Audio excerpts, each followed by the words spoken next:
Hey, what's going on, guys? This is AndrewChicken, and welcome back to another video. Today, we are on the PTS for the brand new Season 8 update for Paladins Champions of the Realm. And that clip you saw in the intro is just a taste of some of the awesome stuff that's coming in this update. So, let's get started by going over every single change that's coming in the update. And of course, if you want to follow along and read the patch notes for yourself, those will be linked in the description. But the first very major part of this update is the fact that Serpent Beach is being reworked. And I'm about to show you how it looks in a custom game, but I figured now would also be a good time to talk about another major feature that's coming in this update, which is the fact that finally, limited time modes are going to be selectable in custom games. And we only have a few right now, but I'm sure they'll probably be looking into adding more in the future. So if we scroll down to the advanced settings here, you can see that we have the Beyond store. We can turn that on or off. We have cards to the max, and we can basically override loadout cards, and then select whatever level I want. So I can set all loadout cards to level 10, or level 5, or whatever I choose. There's also Truly Talented talents in the talent selection down here. And finally, the new one up here is generic passives, and this ties into yet another thing coming in this update, which we'll get into in just a second. And I'm going to turn that on. But yeah, we can now choose between these 4 limited time modes, and you can even turn multiple of them on at the same time. I'll just turn all of them on, because that sounds fun. So, here we have our 3 new passives, and this is a feature that's coming in a new experimental queue in this update. It's basically like a very big limited time mode where they test out cool things that they want to try adding to the game, and in this case we have a passive system, where every class has general passives that they can choose from. So the damage class has 3 unique ones, the tank class has 3 unique ones, etc. So for damage champions here, I can choose, while on the objective receive damage reduction. That doesn't sound super good, but there's also spawn healing deployable at your location upon earning elimination, basically some extra kill to heal. On earning elimination, reduce the cooldown of your movement ability. Imani, Sati, and Strix gain 20 of their resources. That actually sounds pretty good for Drogoz here, so I'm going to pick this one. And yeah, I have the Truly Talented talents here as well, so I can pick Reign of Terror in this match, grab Flora's Lava build, and yeah, there we go. So I have Truly Talented talents, and I have this new passive system, and I have cards to the max, and the Beyond item store. Look at all these, they're all level 10. Oh my goodness. I'm not going to buy items right now, but yeah, we're also, as you can see, on the new Serpent Beach. So this map has, this map has received a visual update to bring it more in line with the other maps that have been reworked ages ago. So think maps like Jaguar Falls or Frog Isle. We have that general vibe with the stones, the moss and stuff, and also it's received a lot of visual details with the serpents, as you can see, crawling along the walls and stuff like that. The layout is exactly the same. They have not really changed anything about the layout. Instead, they've just made the map much more vibrant and fit in with modern Paladins, because I guess Serpent Beach was, yeah, kind of the last remnant of old Paladins in regards to the Temple Isles sort of vibe. Except for, of course, the payload map and the other classic siege map, but the classic siege maps will never get reworked, because that's the point, they're classic.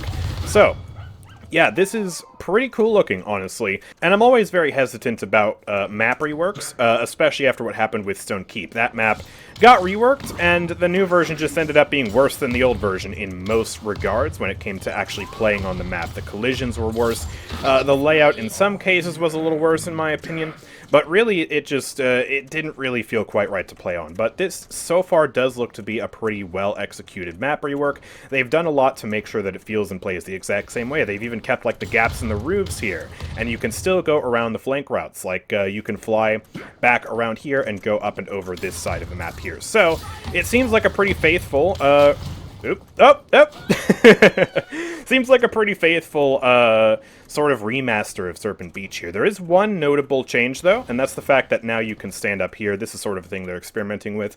Previously, there was a bunch of foliage up here. Now it's just barren. And, yeah, this is a little platform you can stand on. So that's, like, the only notable, really, design change that I can think of. Otherwise, the map looks pretty spectacular, I have to say. It's, they're still hammering out a few things before it goes into live. Obviously, that's not finished. But, yeah, there's the Serpent Beach rework for you. And don't worry, if you're really worried that you're just going to end up hating the new Serpent Beach and you want to go back to the old Serpent Beach, they have left Serpent Beach Classic here in Customs, and I believe it'll also be available in regular queues as well, so you get the best of both worlds. The old Serpent Beach isn't going away, we're just getting a new updated Serpent Beach to go along with it. Now, there will also be some updates to the queues and how queues work for new players, for ranked, and just in general when it comes to queuing for game modes that aren't Siege. So, first of all, if you are a new player to this game and you are below account level 35, you will be allowed to play in a newcomer queue, which is basically a queue that is only available for low-level accounts. So if you're a new player and you don't want to risk going up against high-level players that are just going to curb stomp you, this newcomer queue is a nice place where you can learn the game with other new players. Hopefully it'll turn out well, and obviously if you are going to party with someone who's higher level than you, then they will be able to put you into the regular queue, but the newcomer queue should be a very nice thing for new players. Also, when it comes to the queues, Arcade is getting a bit of a change. So Onslaught will be removed from Arcade, and Onslaught will remain as basically a permanent queue alongside Siege. So yeah, Onslaught is just the second dedicated mode now, and then Arcade will feature Team Deathmatch, Payload, King of the Hill, and Survival. And moving forward, they plan on swapping whichever mode is featured outside of Arcade. So the next patch, it'll plan to be Team Deathmatch as the standalone queue here, and then Arcade will have Onslaught re-enabled back in the mix. So I guess it's an interesting hybrid between dedicated queues and the arcade queue. I don't really know what they're doing with this. And also for Truly Talented, the Illuminated talent for Jenos, which is old Luminary that gave a damage amp on all your Astral Marks, will be added to the mode, and Maeve is getting a pretty spicy change, but I don't want to spoil it quite yet, so I'm not actually going to tell you what they did to Maeve and Truly Talented. You'll just have to wait for that. On top of that, there are also some changes to Ranked, so they have increased the rank requirements. You now need 24 champions to enter Ranked instead of 18. They have also changed how TP works, so in general, you can move up a lot more TP now. The base amount of tier points players can move has been increased to 15 from 11. The maximum amount of points players can move has been increased from 16 to 23. And also, the maximum amount of points players can lose has been increased from 16 to 23. So in general, you'll be moving up and down the ranks a lot faster, and you won't feel as stuck in one place. Now, if you end up going down the ranks very quickly, that might feel bad, but going up the ranks should be easier now. And also, the severity of which favored teams lose points on a loss is decreased by 33%. So, yeah, generally, hopefully this will make Ranked feel a little bit better. More importantly, though, they have changed how drafting works in Ranked, so that if you're in a lower rank, you'll actually have fewer bans. So let me just explain how this works. Normally, the way Ranked works for a long time now is that you have 4 bans per team. So, Team 1 will have 2 bans at the start of the match, and then 2 bans midway through the drafting phase. And Team 2 will also have 2 bans at the start of the match, and 2 bans later on during the drafting phase. But, if you are in a lower rank, then you will potentially either have 3 or just 2 bans. So, Gold and below lobbies will only have 2 bans per side, Platinum will have 3 bans per side, and then Diamond Plus will have 4 bans, as we have expected for a long time now. And the goal of this change is to make it so that if you are a lower rank, the drafting phase doesn't take as long. You don't have to think about it as much, and also there will be more champions available for you to try in these lower ranks, so you get a feel for the game a little bit better, hopefully. Anyways, that's the case. So yeah, it's an interesting change, and yeah, I guess we'll have to see how the lower ranks feel about this, especially because I'm a high-ranked player. This doesn't affect me. I'm still going to have my 4 bans. There are also, of course, going to be some rewards for Ranked as well, as is the standard when starting a new season. So if you play 100 matches, you'll get an avatar, win 75 matches, you will get a skin, place in a split, you'll get a golden cash, and play 25 matches in a split, you'll get an avatar. However, there are also some new rewards. So if you reach Masters in Season 8 Ranked, you will receive a limited skin token, which, of course, those can be spent here at the store. Go to the limited skin vault, and you can use your limited skin token on one of these skins. So that's a pretty good deal, honestly. It's a huge incentive for reaching Masters.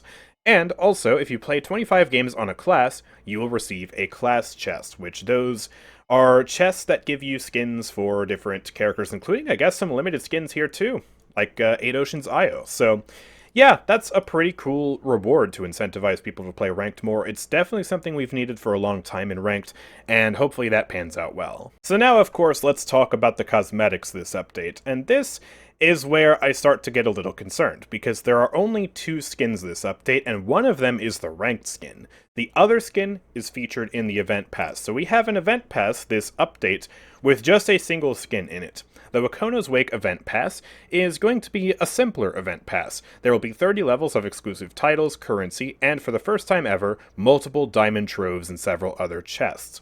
So this is sort of like just a random event pass that's going to have a bunch of chests, a bunch of flared style chests, a bunch of diamond troves, And it's a pretty good deal, because for, what is it, 400 credits or crystals, or however much it is to buy this event pass, you will receive hundreds of crystals worth of value, because, well, if you remember, just one diamond trove is, I don't remember how much. It's like 300 crystals or something like that. So, yeah, pretty insane value, but the skins you get are going to be totally random.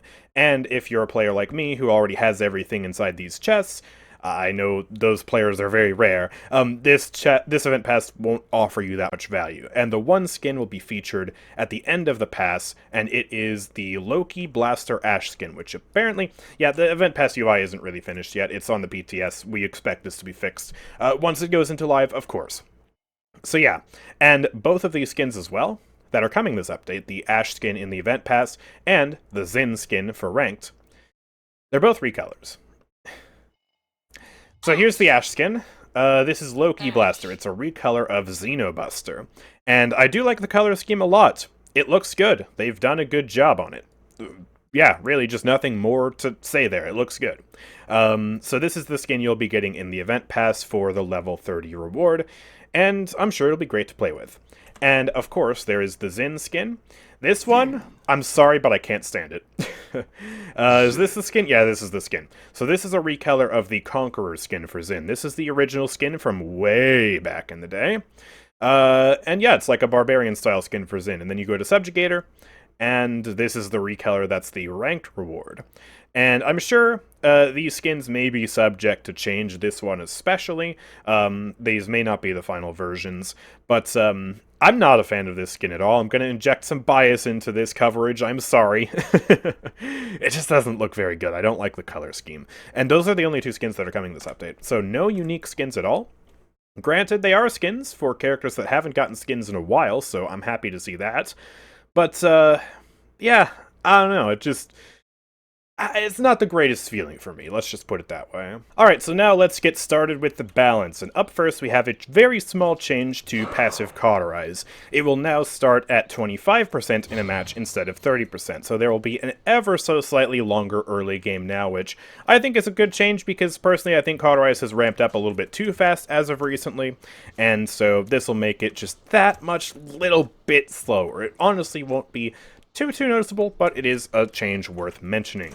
Now let's talk about the item store. The item store is getting a mini refresh, and I'm sure a lot of people will be excited about one of these changes in particular. So, first of all, small change, Blast Shields is now slightly less expensive. Not really sure why they're doing this to Blast Shields and not Haven, but, okay.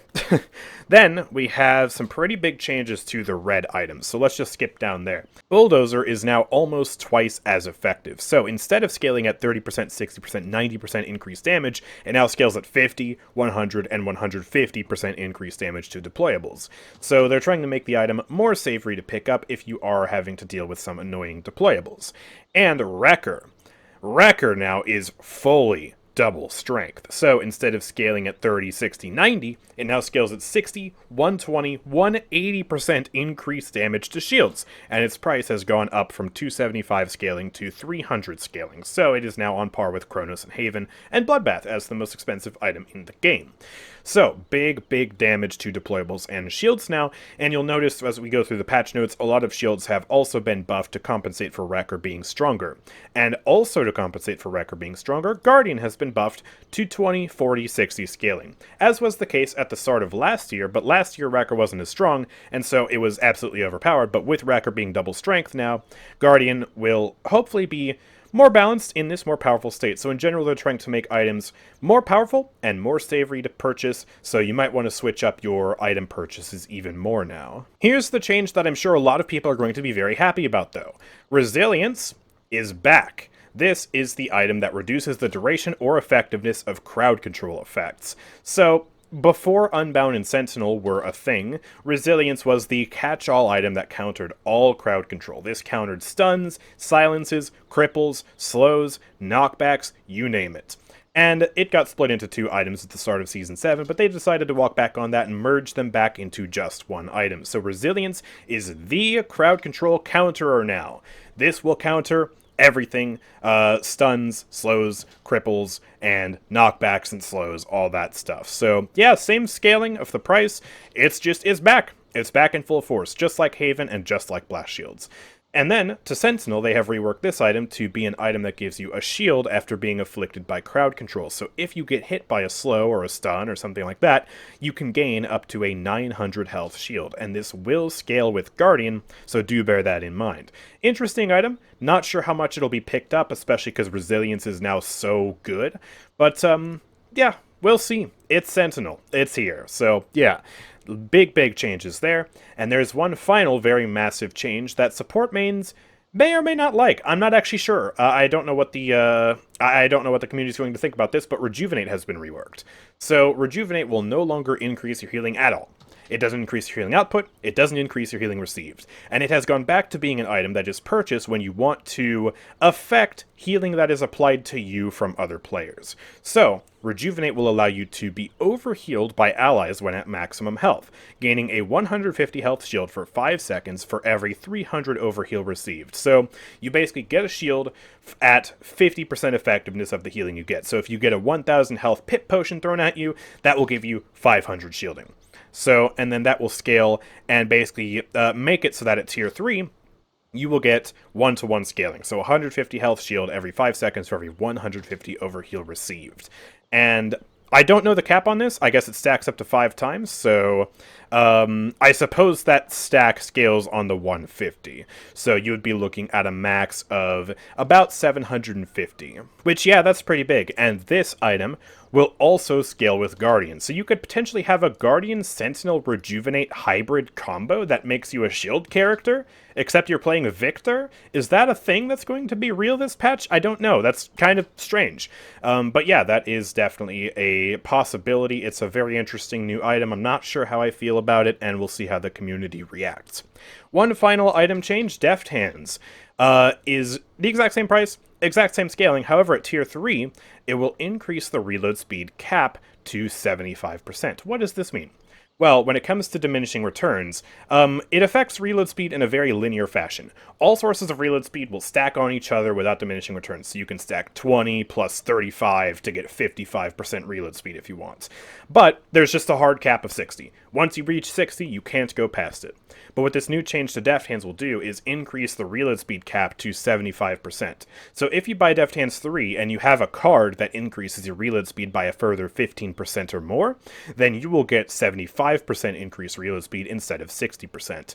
But only at tier 3 Deft Hands. So it's a pretty interesting way to play with game mechanics. Again, I'm also not sure how I feel about this. Personally, I would have just made it 200 credits instead of 225. But yeah, there we go. Deft Hands change as well. There's also one more new balance change I want to get to before we discuss individual champion balance, and that is the addition of a new effect called Shock. And this is very similar to the Ignite effect, which was added last patch, in the sense that it's a status effect that doesn't do anything except for specific champions. So you can apply Shock with something like Grohk's Shock Pulse. If I right-click these guys, you see this little zappy effect that they have on them. That's Shock.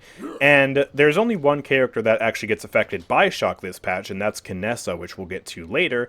But this also serves as basically like a localized specific damage amp for some characters, kind of like how Ignite is a specific specialized damage amp for Xin, where if Xin is playing Yomi and a character is ignited, he will deal bonus damage to them. So this is another form of that that will hopefully be expanded upon to affect other characters, but right now it's just Kinessa this patch, and we will get to that later. So you can apply it with Shock Pulse and a few other things like Seven's Tribunal upgrades, and yeah, you can read through the full patch notes for the list of every character who can apply Shock. Alright, so now let's get into champion-specific balance changes, and don't worry, AndrewChicken hasn't gotten anything major, but I want to address this up front because there is a lot of this in the patch notes. They have adjusted many characters' reload animation cancels to generally be faster, and a reload animation cancel basically means reloading, and then partway through the reload using an ability and still being able to confirm the reload. So as you can see there, I shot, reload, and then about 75% of the way through I can punch and I still get the reload completed instead of having that punch interrupt the reload and me having to reload again. So like an interruption would look like this.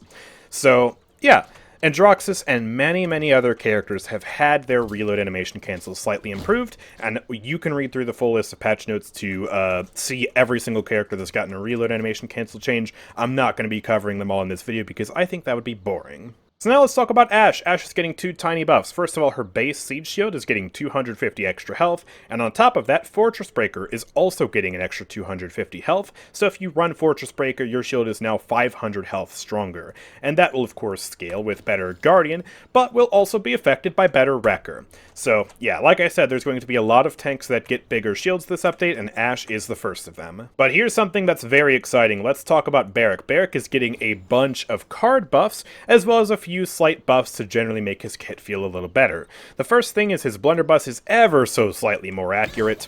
You're not going to notice it most of the time, but at this sort of medium range, you can see I'm consistently doing 400. It's generally just a slightly tighter spread. It makes the base shotgun just a little bit more usable, and it's going to feel pretty nice. On top of that, the base barricade in his base kit has an extra 500 shield, that's pretty good, and the dome shield now has 4,000 more hit points and has 2 seconds extra duration. So this will be 8 seconds of duration in total, that's pretty good. Honestly, I think his ultimate has needed some buffs, whether it's to the charge rate, or in this case, just impacting the effectiveness of it, because it's pretty easy to counter. A stronger Wrecker is still probably going to chew through this thing like butter, a ROM ult will destroy it, and the ultimate charges really, really slowly, so I'm glad to see that as well. But here come the big changes. We have a lot of cards to talk about here, and a lot of these are going to feel pretty impactful. We got a lot of new, good loadout choices now. First of all, Accelerator Field. Passing through your barricade increases the movement speed of yourself or allies by up to 50%, and they have increased the duration from 4 to 5 seconds. Very good card right now. Bowling Ball, this is the card that gives him a shield after activating Rocket Boots, is up to 175 health scaling from 150. So in this build, you can see here I have 875 health shield. This will stack with Guardian. Pretty insane. On top of that, Bunker, this is a card that increases the health of Barricade, has also gone up from 200 to 250 scaling, so very big change there as well. You can stack this with a Fortify build, and you can get some really, really big numbers on the shield if you want. Combat Repair, scaling has increased from 90 to 100. This is the card that heals all of your turrets when you're standing next to them. Double Time, this is the card that heals you while you're activating Rocket Boots, has gone up from 50 to 65 health scaling. Failsafe, this is a really, really big change. You remember last patch, or 2 patches ago, I don't remember when it was, when Makoa got Ebb and Flow reworked. That was the card that reset the cooldown of his Shell Spin after falling to below 40% health. They've mirrored it completely on Failsafe, which is something that I really wanted them to do. So now you can run this as a level 1 filler card, and if you drop below 40% health, you will get your Rocket Boots back. So you don't need to invest 3, possibly 4 loadout points into Failsafe. You just need it as a level 1 filler, and then you can invest into more fun cards like Fuel Efficiency, Bowling Ball, Brave and Bold. So you really have a lot more build choices now, and you can still work Failsafe in. This is a really good level 1 filler card now. Field Deploy and Healing Station have both been buffed to increase the healing you receive when your base turrets hits an enemy and when you stand near your turrets. Big healing buffs here. 20 to 45 scaling on Field Deploy. They more than doubled it, and Healing Station almost got doubled from 25 to 40, so that's massive. And Forged Ally even got a buff. 140 health to 150 health scaling now. And finally, Palisade has been buffed pretty substantially from 0.4 seconds of cooldown scaling to 0.6 seconds of cooldown scaling. So yeah, whew. That's a lot of card buffs. Barik has gotten his loadout cards seriously refreshed. He has a lot of really strong cards now, and I'm really excited to see what sort of build diversity we see with Barik now, because this is a very big deal. Toning things down now, we have a slightly smaller, but still very impactful change for Betty La Bamba. Her Cluster Grenade will now explode on impact with an enemy. Wow, that missed. Her Cluster Grenade will now explode on contact with an enemy. There we go. So yeah, you bonk Ying in the head, boom, and the Cluster Grenade explodes, and also those secondary explosions will explode faster, from a 3-second fuse down to a 2-second fuse. So you can more comfortably use this, especially against flying targets, but really it'll just be a lot snappier and a lot quicker to use now, and it'll feel hopefully pretty good. Buck is also getting a lot of buffs. Dun dun dun! This could be a little scary. So Ensnare and Bulk Up have both received pretty big buffs. Ensnare's damage scaling has gone from 20 to 25%. Ooh, that's a lot more damage. And Bulk Up has also got its healing increase from 400 to 600. So you get even more health from this now. But here's the thing. He also has some base kit buffs and a few card buffs as well. So let's take a look at those. First of all, the cooldown of his recovery and net shot have both been decreased from 10 seconds to 8 seconds. And to compensate, they have also nerfed the cooldown cards of net shot and recovery by the respective amount. So if you run concussion at level 5, you will get 3 seconds of cooldown reduction, and the cooldown will be the exact same as it was last patch. So if you ran concussion at level 5 before, it'll still provide the same cooldown reduction as it did now. I still have a 5-second cooldown on my net shot, so it's just a power shift to make his base kit more powerful. And that's honestly a buff to bounce house at the end of the day, because if you were running with Ensnare already, you were probably going to run concussion level 5, so that doesn't really affect that. But, you know, now with net shot build, you still have an 8-second cooldown on recovery, and you didn't have that before. So in general, he's going to feel just a little bit faster and a little bit better this patch. And also, they have reworked Giga Siphon, which was a pretty bad card. One of Buck's only bad cards, honestly.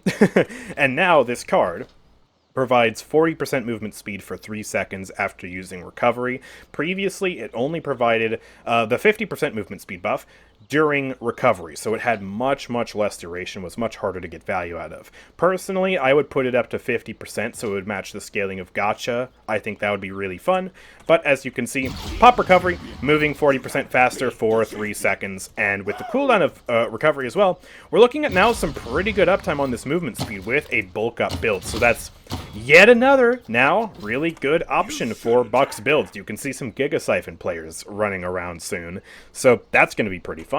In general, Buck is going to be a lot stronger this patch, so yeah, watch out for the Buck players. Cassie's also getting a small little refresh, so Big Game is dealing 1% more max health damage now, so just a small damage buff on Big Game, but it will still be doing a lot of damage. 1094 against Fernando here. Whoa, was that a 4-shot? Oh my god. Jeez, that is crazy. And also, the base dodge roll has had its cooldown decrease from 7 to 6 seconds. So, just another nice little refresh. However, they have also adjusted some cards. So, first of all, let me see where it is. Incitement. Yeah, this card. This card that decreases the cooldown of dodge roll has been nerfed to compensate for the base kit cooldown change. So with Exaction, you still have the exact same cooldown reduction as you did last patch, so not really that much has changed there, except now if you miss and you just have to deal with the base cooldown, that base cooldown is slightly faster now. So still a net buff, don't get it twisted. And Drain Life and Onslaught, two healing cards that she had, also scale slightly higher now. And yeah, Intense Training has its duration increase from 1.5 seconds to 2 seconds, and that is this card, which gives you movement speed after using dodge roll. So just some small buffs to Cassie here to make her feel a little bit better. Dredge has also gotten just generally some kind of weird changes this update, but hopefully good changes? I don't know. So first of all, let's take a look at his talents. Scuttle has been nerfed. They have reduced the Abyssal Reloads damage on this talent in particular to 700 damage. And if you remember from the items section, this is likely because the reload speed cap has been increased from 60 to 75% when you use Deft Hands, and Dredge also has a reload speed card, so he can reach that 75% cap. So let's actually just demonstrate that now. I have Scuttle, and do I have a build with reload speed? I don't think I do, but I can slot that in. So let's just grab, throw out Hangman's Eye, throw in Gun Deck. This card also got buffed to 20% scaling this patch, but I just needed it at level 4. So boom, throw that in, get Deft Hands level 3, and watch the reload speed. It's so fast, it's actually almost jarring. It's a little weird. So that's why they've gone through with this Scuttle nerf, because, yeah, that's pretty fast. That is a pretty speedy reload. Oh my goodness gracious. And yeah, they've also reworked, or rather buffed a bunch of other cards too, but the last thing I want to talk about before we look at those cards real quick is the new version of Hurl. Now, I am on a pre-release PTS build right now as I record this video because I'm recording it prior to the update. The devs were very generous letting me do this. So it's still named Going Fishing. This is a name they were going to try, but then they decided they're just going to stick with Hurl, so this will just be named Hurl. We're not going to bother with this very silly name, but the important thing is, this talent is getting reworked. So now, hits with Harpoon refund its cooldown and generate 50% more ultimate charge. So the important thing here is the fact that if you miss, you will not get that reset. But if you keep hitting, then yeah, you will get that reset, just like this. But then if I miss, boom, no more harpoons. So you have to be much more precise now. You're not just going to be able to spam it and not get punished for it. So you have to line up those shots, but as a reward, you do get more ultimate charge. So if I just chuck that up there and then I don't buy morale boost, look at how much ultimate charge I get per harpoon. That's going up very quickly. That's like 7 or 8% per harpoon. So that is quite good, except for the fact that Dredge's ult is still kind of bad. But, yeah, Hurl will, if your aim is good, still ideally be a pretty good talent for dealing with anti-air and pesky mobile flanks and stuff like that. But yeah, now let's take a look at its cards. So as I mentioned, Gun Deck got buffed to 20% scaling. They also did, however, remove the increased ammo on Gun Deck. So that is, I guess, a little bit of a trade-off, but it's fine. If you're reloading a bunch anyways, then you don't really need the max ammo. So I guess it didn't make that much sense in that regard. And they have also gone through and changed a bunch of other things. So Mortal Skewer will provide 10 more healing per level, and Abyss Cannon also got doubled in its effect. This card generates ammo for each enemy hit by broadside. That's pretty cool. Plank Walker has increased scaling as well. This is a card that gives you extra healing while after exiting a shortcut. So yeah, up from 100 to 120. Haul on the Bowline increases your reload speed after exiting a shortcut. That has been buffed to 8% scaling from 7%, and its duration has been increased by an extra second. And finally, Heave Away has triple scaling? Huh? What card is this? This is the card that reduces the cooldown of Harpoon for each enemy hit by broadside. Womp womp. That's a pretty big cooldown reduction card now. Nifty. Still probably not as good as Hull Piercer though, but hey, it definitely needed triple the scaling, that's for sure. There is also one more very tiny change for Dredge, and that's that they've decreased the post-fire on broadside from 1.2 seconds to 1 second. This doesn't mean that they've increased the, or decreased the fuse time. They're not exploding any faster. You just get to get the next shot off faster, so you're going to recover after shooting the broadside a little bit faster, and it'll make your gameplay just a little tiny bit snappier. Alright, so now let's move on to Drogoz, and we have two tiny but still pretty nice changes. So Salvo has a decreased cooldown from 20 seconds to 18 seconds. Just, yeah, a nice change in general, and it's especially going to make Salvo spam builds a little bit easier to use, so I definitely like the sound of that. And they have also reworked the biggest noob trap card in the entire game. Finally! Follow the Scent was a card that increased the size of your fire spit. The projectile, anyways, not the explosion. Very, very key distinction. And because it increased the size of the projectile, it actually made it more likely to clip on terrain and thus less effective. It was harder to use. It was just a terrible card. And this card has been reworked to generate ammo after using Fire Spit. So, very simple card, but hey, at level 5, you can basically just get a full clip back almost. So, yeah, I guess that's nice, and if you want to run this card as a level 1 filler, and make sure you always have at least one ammo to shoot after you fire your Fire Spit, then that's going to be pretty nice. I feel like it'll fill the same niche as the ammo card that gives you one ammo after hooking an enemy with Makoa. Very similar style of card, and I definitely like it. One small change to Fernando. This shield, by default, now has 500 more health. Yippee! Alright, we've got some minor changes to improve Cherish here. So first of all, Cherish will now heal Furia herself within range, just like this. Boom! Yeah, get that burst heal, pretty nice. Also, cards that affect Kindle Soul targets will now also properly work with Cherish, so you can spread your card effects in an area of effect. This means the card that gives you a shield, and also the card that gives you movement speed, which has also been buffed to have a 2-second duration instead of a 1.5-second duration. So, yeah, basically permanent uptime on this now, almost, especially with Chronos. That's pretty good. Solar Blessing is still probably going to be better, but at least Cherish is seeing some love. Grohk is getting a nice buff to Spirit's Domain. The healing on the staff will now ramp up, just like your damage on the enemies, so we can get up to 104 healing on the staff here. Yeah, just a nice small change.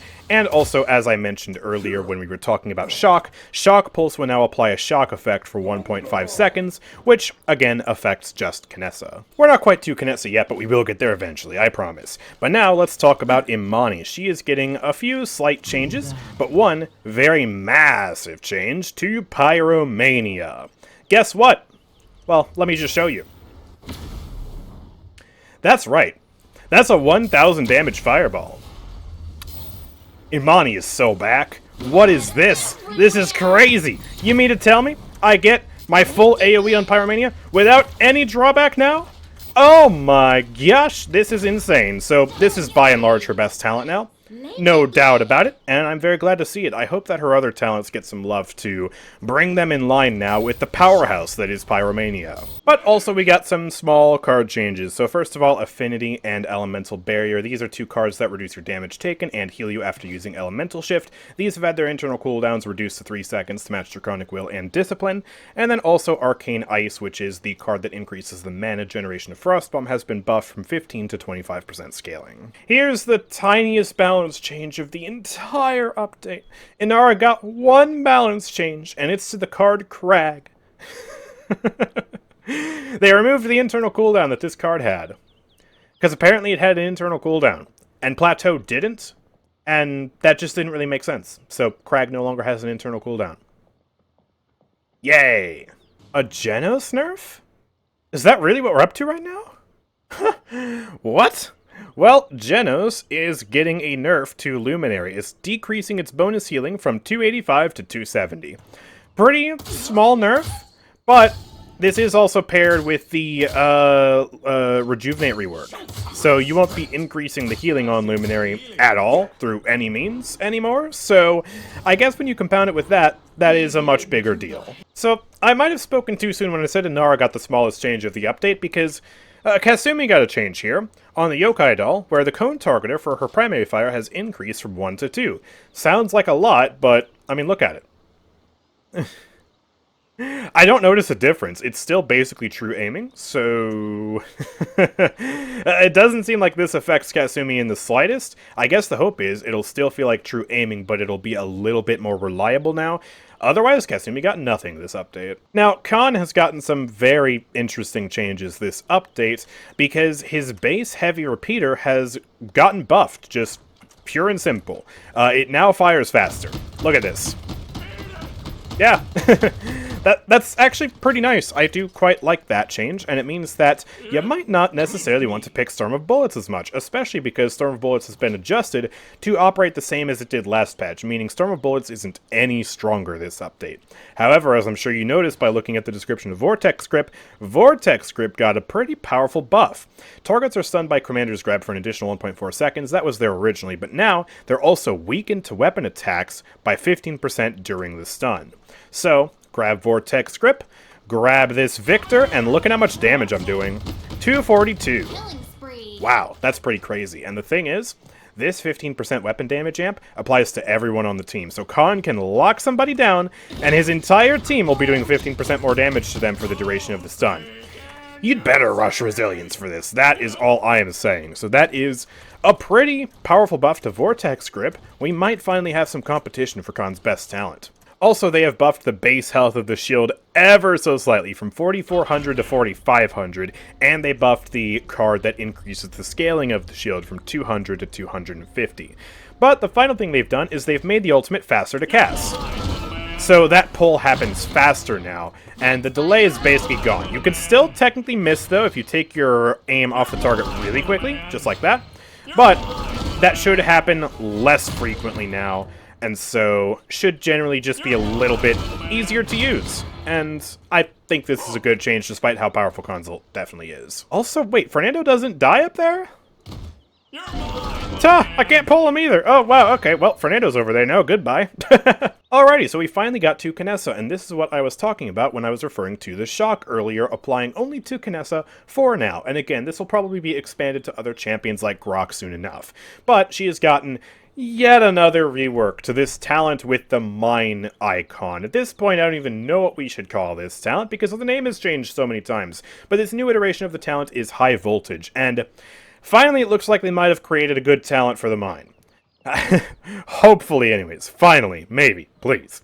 So, High Voltage will cause Carbine Rifle to now deal 20% bonus damage to shocked targets. So this has obvious synergy with characters like Grohk and Seven that I mentioned earlier, but also Kinessa can now apply Shock. So, the Mines will apply the Shocked status effect to an enemy. You see, Ying now has this blue lightning on her, that means she's shocked, and the Carbine will now deal 250 damage to Ying. That's pretty cool. So, we have a Carbine-based talent, where the Carbine is buffed by the Mines, so you want to have synergy with that. The Mines no longer target Kinessa and do a bunch of weird buffs. They still do their damage, they still slow the enemies, and now you do a lot of damage with the Carbine to them. Notice, though, This does not apply to the sniper. It only applies to the carbine. So, full carbine-only talents, and for once it actually doesn't look totally trash. Maybe it could use more damage, I don't know, but yeah, pair it with the right build and we might have a decent carbine talent on our hands. One final thing, by the way, bag 'em and tag 'em. They finally got rid of the reveal on this character, thank goodness, that was annoying. And instead, if you tag someone with a sniper rifle, they will be shocked, as you can see there. So I can snipe, and then do more damage with the carbine rifle. Although that was a bad example because the mines were targeting them. But yeah, now you have some synergy where with this talent you can also even play a hybrid playstyle if you want. Shoot, carbine, and finish them. And that's actually pretty quick and clean. Alright, it's finally time to talk about Maeve. You remember earlier when I was talking about the Truly Talented talents and I said, I'm not going to tell you what they did to her in Truly Talented yet. That's because we have to talk about what they did to her in the live game first, in the regular matches. Look at this screen. This, ladies and gentlemen, is what I call perfection. Maeve's talents are just chef's kiss. They're perfect now. So we have Cat Burglar, if you want the extra damage, her meta talent, do a lot of damage to people. That's all well and good. We have Rogue's Gambit, everyone's favorite pounce reset talent. Absolutely love this. But also, Artful Dodger has been put into her base kit as the replacement to Street Justice. So this is no longer trapped in Truly Talented. This is the first talent, I think, that they've taken from Truly Talented and put directly into the game. And it is beautiful. And this is an even better version of Artful Dodger because check this out. So activating 9 lives will still interrupt and give you immunity to all crowd control effects. But also, you guys remember the really old triple jump talent that Maeve had way back on release? That's also a part of Artful Dodger. So we have the crowd control immunity, we have the incentive to build for her 9 lives cards now, you can get that big burst heal if you want, you can get that cooldown reduction, and we have 1, 2, 3 jumps. And triple jump means more than you might originally anticipate, because this obviously scales with your prowl, you can get more ground, cover more ground, right? 1, 2, and 3, and I can actually barely make it over here if my prowl didn't end. I would have made it over there without ever touching the ground. You couldn't do that before. And there are just so many circumstances, especially on a map like the reworked Serpent Beach, where you have a lot of opportunities to move in ways that you couldn't before thanks to this triple jump, evade enemies, chase enemies. It's a really big deal, and it's paired with that crowd control immunity, so if you get hooked, you can reactively pop 9 lives and break that hook. And also, of course, you can pair it with the healing card, and you can just generally use your 9 lives more often to get a big burst of healing as well. They did, sadly, remove the healing that Artful Dodger gave. Artful Dodger used to also give a 400 burst heal. I wish they would add that back, because that would add even more nuance and fun to the talent. I think it would be amazing. Let me know what you think about that in the comment section down below. But yeah, Artful Dodger is here. And one more thing about Artful Dodger is that the triple jump means that when you pounce, you get your double jump back, but you get a second jump as well. So normally, like with Maeve and with Cat Burglar or with Rogue's Gambit, after you pounce, you get 1 extra air jump. But with this talent, you get 2 extra air jumps. So that is really, really freaking cool. It's generally just a super fun talent, super skillful talent, high mobility talent, but in a different way to Rogue's Gambit. We get to have our cake and eat it too. There have been people who wanted Artful Dodger added to base game. There are people who have wanted triple jump added back to Maeve. We get both of them on the same talent. It's incredible. And in Truly Talented, they just put Street Justice in there. The Street Justice that applies on her ultimate, right? Extends her ultimate, executes people during her ultimate, and they increase the scaling threshold to 70%. So it's a lot more effective now, and it's in Truly Talented. So yeah, sadly now I can't play Artful Dodger in Truly Talented, but that's a sacrifice I'm willing to make because now I get to play it into the regular game. And now I have to choose whether I want to play Artful Dodger or Rogue's Gambit. Man, that's going to be a tough choice. Makoa is also getting some pretty big changes. So Half Shell is getting some pretty nice buffs. First of all, the base Shell Shield has had its health increase from 4,000 to 4,500, and then Half Shell also provides an additional 500 health. So if you pick Half Shell, by default you have a 5,000 health shield right now. And otherwise Half Shell is basically the same. But they've also slightly nerfed Barrier Reef by increasing the trigger threshold to get the cooldown reduction from 900 health to 1,000 health, but I think that's definitely fair enough. But the really cool change here is to his ultimate and also to Leviathan. So there have been some people who don't like the fact that you turn really big during his ultimate. And as you can see, I just picked Pluck there, and if I ult, it's a normal Makoa ult. You still get the 600 damage though, so hey, that's pretty nice. And yeah, they also removed the headshot damage protection. So you can headshot Makoa during his ultimate and still kill him a little bit easier. And I think that's a very fair trade-off because Makoa's ultimate became so ridiculously strong when they added that to it. And Makoa has been one of the top tanks for a while now, pretty much ever since they made that change. So that's, I think, definitely fair enough. But if you still want to be big Makoa, as I do, you can just pick Leviathan. Leviathan makes you grow during your ultimate now, and they also buffed it even more. It resets all of his cooldowns now, not just the hook and the shell spin. So I can use this, and then I can shell spin, and then I can hook, and if I press ult, I become bigger, and I get all of those back. So, as soon as my ultimate ends, if I had just used my shield, I can shield immediately after. So just a subtle, nice buff there as well. And they also reduced the pre-fire on the ultimate from 0.15 seconds to 0.05 seconds. So you'll notice I get into the ultimate basically instantly now. So there should be much fewer times where you die even though you press the ultimate button. And yeah, that'll just generally feel very fast now too. So pretty nice Makoa changes, honestly, and Leviathan players stay winning. So, if you're a disgruntled flank Moji enjoyer, and you resent the fact that they reworked this character, well, I have some good news for you. Not the best news. She's still not a flank. She's still a support. But damage Moji has been buffed. So you now get the full 1,000 damage, just like that when hitting an enemy. So you basically have the 1,000 damage boom boom back. And on top of that, I know Erlenmeyer's going to be happy about this, the self-slow is completely gone when firing the spray. You do not slay yourself at all. That is completely and utterly gone. So two very big, very good changes right off the bat. They have also buffed Magic Shield to increase the shielding given to allies. They have basically doubled it. So now Fernando here will get, I believe, 600 shielding. And that'll scale with Guardian, obviously. So yeah, pretty big buff to that. And the shields given have a duration of 5 seconds now instead of 4 seconds. And then they've also reworked the card that applied on her self-slow, and this is another really good card that damage Moji mains are going to want to run. Morning Breath causes Sparkle to have a up to 100% chance to not consume ammo when hitting an enemy. I don't think you need to run this card at level 5, I think you can get away with it at 3. Maybe even 2 actually, I haven't tested that, but as you can see, if I'm hitting an enemy, I barely consume Sparkle. So yeah, basically like if you run out of Sparkle somehow, and the enemy is still alive, then you're doing your job wrong. And if you kill the enemy reasonably quickly, you're still going to have plenty of Sparkle left. Like, look at this. I'm not having Sparkle issues at all, and I'm able to kill both of these guys and have plenty left over. But also, this might be an interesting card to run even if you are healer Moji, because if you play close to your team and then your team plays close to the enemies, you can pierce through your teammates to hit the enemy, and then if you hit the enemy, you consume less Sparkle, which means you can heal more. So that's another interesting card as well. And one very small buff as well. They've buffed Shimmering from 4 seconds to 5 seconds scaling, and that is this card, which provides crowd control resistance to allies affected by Magic Shield. So, yeah, pretty nice glow up here for damage Moji in particular.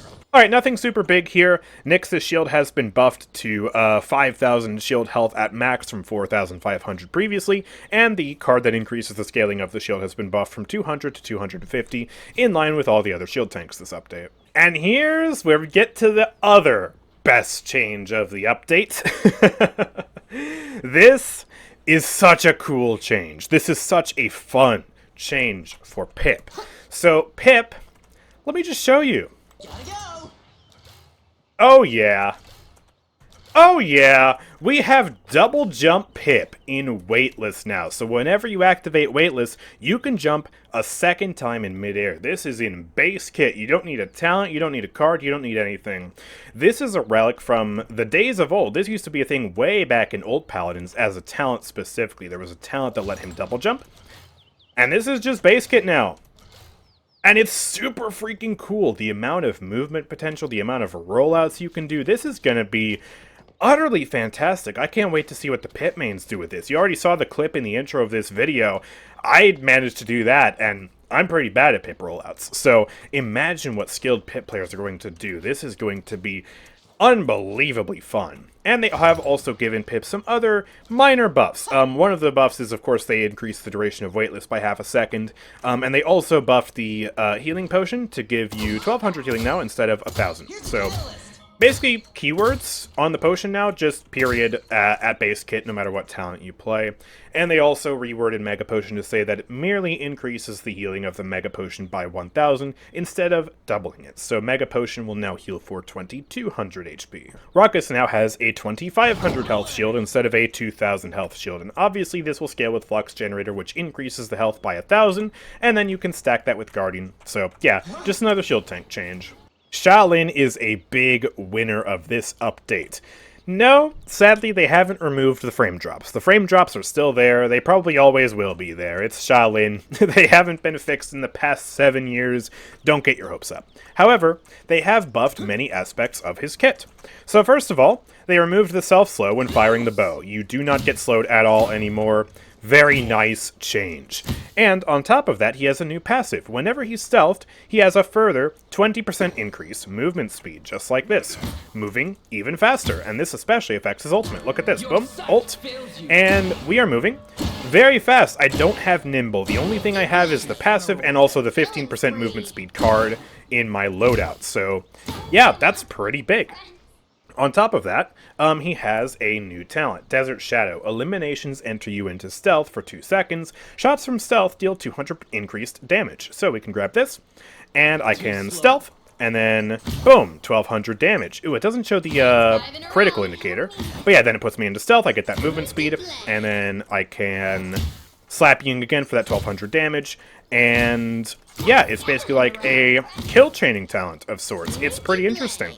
So definitely excited to see how this talent feels to play. It's replacing Desert Silence, which means, is Torvald now the only person who can silence in this game? I'm forgetting if there are any others. But they removed Vora's silence, and then they removed Sha Lin's silence. What's next? Torvald can't silence either? Uh-oh. And I'm sure there will be some people who are sad about that, because Desert Silence did have a niche, but this new talent also seems pretty cool, and it also synergizes with a new card that he has. So Poise previously reduced the self-slow penalty. Now, it increases your jump height while in stealth by up to 200%. So, I can withdraw, and then wall jump so high I almost touch the ceiling. Or during my ultimate, I can speed around, jump really high. It's basically like during my ult, with the movement speed card and the jump card, it's basically like having permanent lethality. So that's a pretty cool thing, honestly. And yeah, also remember, this buff, or this talent rework, will basically permanently buff the damage he does during his ultimate. So, it's an ult talent, in a weird way. It's pretty cool, honestly. So yeah, a lot of really big changes here. And one or two last final changes. The minimum damage on the longbow is now 100 instead of 30. So Tap Fire Sha Lin meta is even better now. Let's go! And finally, Sand Trap, they have removed the 1 second cooldown penalty. They've also reduced the blast radius from 20 to 12, but that's a sacrifice I think we're willing to make because, well, you get more uptime on it. And that's pretty good. So Sha Lin is going to feel really, really good this patch. Skye is getting 2 card changes. Twilight Armor now increases your maximum health by 50 per tier, and Tactical Reload increases your ammo by 2 per tier. Don't ask me what these cards did previously because I genuinely don't remember. They must have been pretty bad. Tiberius is getting a rework to one of the worst talents in the entire game. Predatory Instincts is now called Borrowed Luck, and it makes it so that Combat Trance resets your other abilities' cooldowns when activated. So, I can jump in, and then I can shoot, sword, shoot, combo, and then Combat Trance. And I get to jump again, and I get to sword again. Doesn't seem like the best talent to me, and the reason I say that is because if you're a sword enjoyer, you're just going to play Tigrun's Fury anyways. And if you're a jump enjoyer, Vicious Assault gives you more cooldown uptime on your leap. So I don't really see how this is going to fit into Tiberius's general meta. I don't see what niche it fills, but I guess it's better than the previous talent? I don't know, it's kind of weird. Alrighty, let's take a look at Torvald's changes. So they are reverting the change they did last patch where they adjusted his health split. So now he's back up to 3,000 health and 2,500 shield. Previously, last patch, it was 2,800 health and 2,700 shield. So he's a little less susceptible to Wrecker now. And, yeah, they have also done a few changes to other aspects of his kit. First of all, Nullify now applies shock damage. That's another synergy with Kinessa Kinessa, and hopefully some characters later on down the line. Protection also has a 1 second increased duration and 1 second decreased cooldown. So if I put this on Fernando, it'll last for 5 seconds, and it has an 8-second cooldown. It still only has 500 health though, and with buffed Wrecker, you're not even gonna notice the shield. It'll be gone like that. So, yeah, I guess the increased uptime on the cooldown change will help though. And also recharge, instead of going back down to 2500, has actually gone up to 2750, so you can use it while under fire a little bit more effectively. Finally though, the biggest buff to Torvald by far is the fact that the crowd control immunity now plays during the wind-up animation, and not just during the actual effect of the Hyper Beam. So you can use Torvald's ult from frame 1 to counter crowd control now, which is what I thought they were going to do when they added it multiple years ago, and never got around to until now. So that's pretty nice. And if I go into third person here, you can see that the yellow CC immunity happens from frame 1. So that is a really nice change. Ultimately though, who knows how good or how bad Torvald's going to be this patch, because Guardian got buffed, Wrecker got buffed. It's going to be a wild world for Torvald right now. Viktor is just getting some silly changes to 2 of his talents. Cardio now gives you 150% increased jump height while using Hustle. This is so stupid. I don't know what practical purpose this serves, but it's kind of funny. So I guess that's why they added it. One thing is you can use wall jumps and you can get up these boxes now 2 at a time instead of just 1 at a time, which is what you'd have to do jumping normally. So, hey, that's something. Wall jumps will definitely be pretty impactful. Maybe there's some movement tech you can do with this. I don't know. I'm sure Viktor mains will figure that out. But I think more excitingly, Shrapnel now does 150 more damage. This is basically back to like Season 2 Shrapnel, I'm pretty sure. Big damage on the grenade. Boom!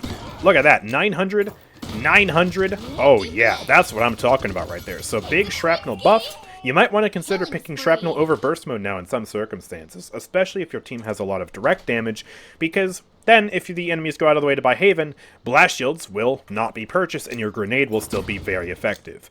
But also bear in mind that if Shrapnel Viktor is being annoying for you this update, Blast Shields is cheaper, and that will affect the grenade. So yeah, pretty goofy talent updates for Viktor.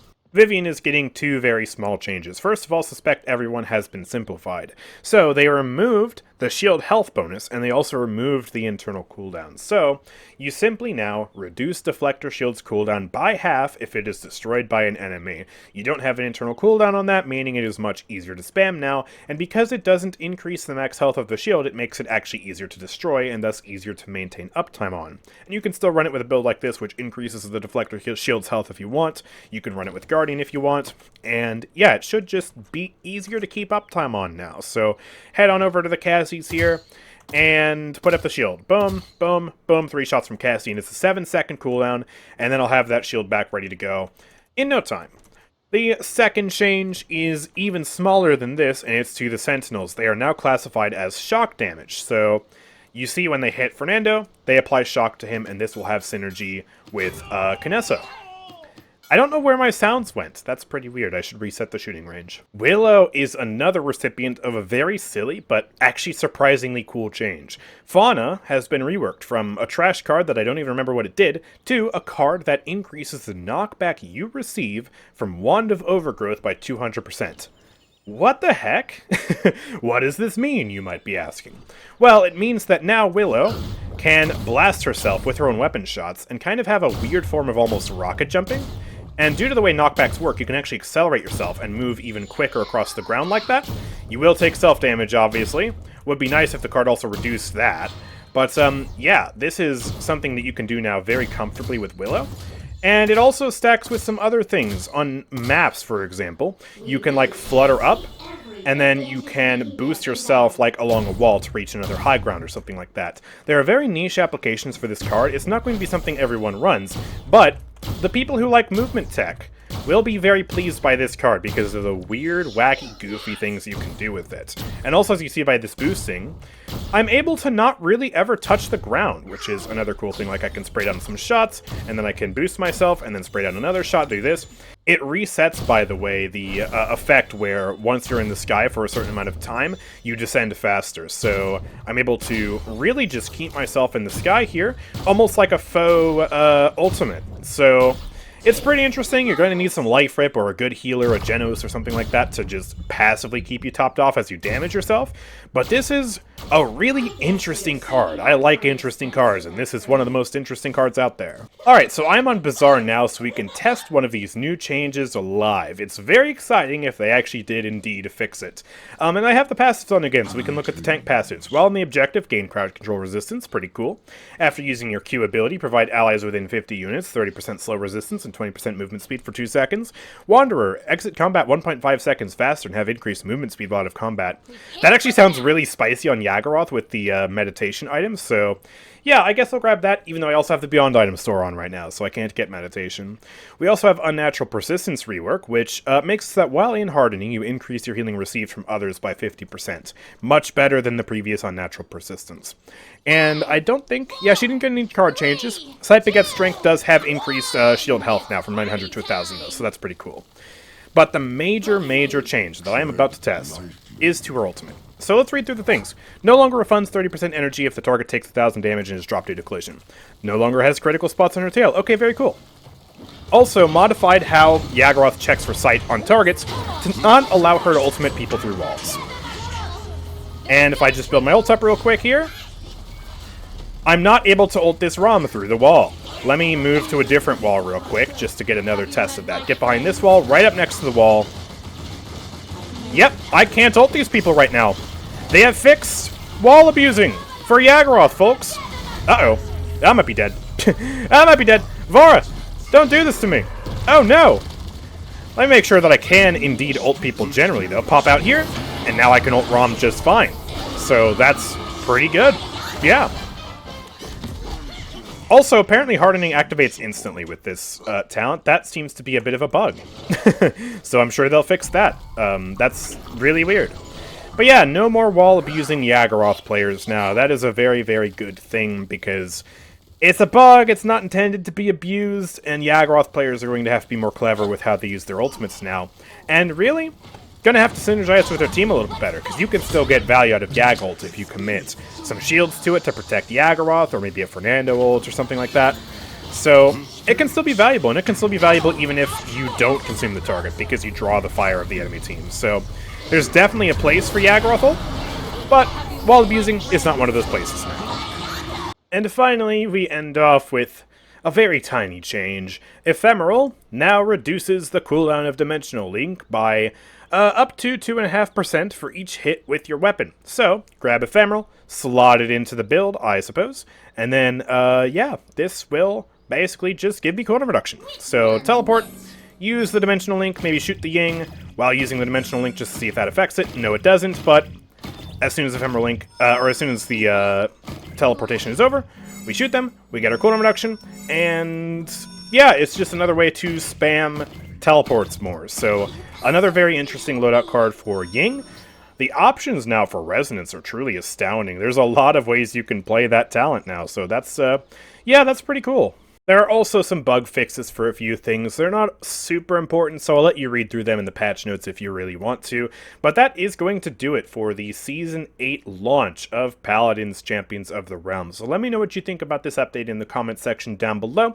Make sure to like this video if you enjoyed my coverage of it. Subscribe if you're new around here. I will have videos on all the upcoming changes, played and tested in real matches very soon after this video goes out. So yeah, check that out, and also check out my Twitch channel where I'll be streaming the patch live. A lot of places to go, a lot of things to do, and a lot of great content to explore. So yeah, thank you guys for watching. I will see you all next time. Peace out.